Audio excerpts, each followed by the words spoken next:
Une âme et un esprit sont deux choses différentes. Une âme, c'est une conscience, c'est un être qui existe dans la dimension de la lumière. L'âme ne s'incarne pas directement dans un être humain. Une âme, c'est ce qui donne naissance à des esprits humains ou consciences humaines, et ce sont eux qui s'incarnent dans des corps humains. Une âme ne s'incarne donc pas directement dans un corps humain, elle le fait indirectement par l'esprit qu'elle a créé. Une âme crée beaucoup d'esprits qui s'incarnent une seule fois dans un corps humain. Un esprit humain, on peut le voir comme une extension d'une âme humaine. Il est toujours lié à l'âme qu'il a créée. Après la mort du corps physique, l'esprit passe dans la lumière et retourne avec l'âme.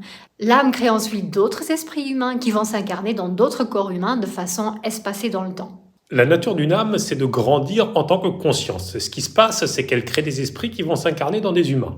Elle ne les crée pas volontairement. C'est un phénomène naturel comme un arbre qui donne des fleurs. Par leurs incarnations dans différentes personnes, les esprits qu'elle a créés apportent à l'âme les points de vue de ces personnes. Par exemple, une âme crée un esprit qui s'incarne dans un berger. Elle apprend le point de vue du berger. Quand elle crée un esprit qui s'incarne dans un entrepreneur, elle apprend le point de vue de l'entrepreneur. C'est pour cette raison qu'on peut dire d'une âme qu'elle est plus ou moins ancienne, selon son nombre d'incarnations par des esprits. Par contre, c'est faux de penser qu'un esprit est jeune ou ancien. Il ne s'incarne qu'une seule fois. Une âme accumule les points de vue que ces humains ont eus dans leur vie. Les âmes anciennes ont plus de points de vue qu'une jeune âme et ça fait que quand une âme ancienne crée des consciences humaines qui s'incarnent, l'être humain est animé par cette âme ancienne et la grandeur de sa conscience. Une âme reste toujours dans la dimension de la lumière, là où elle est née. Par contre, les esprits qu'elle crée descendent s'incarner sur Terre et à la mort d'une personne, son esprit retourne dans la dimension de la lumière avec l'âme qu'il a créée. Une âme n'a pas de volonté propre, pas de libre arbitre, pas de moyen d'action. C'est pas elle qui choisit de mettre un esprit qu'elle a créé dans un corps spécifique. C'est l'intelligence de la vie.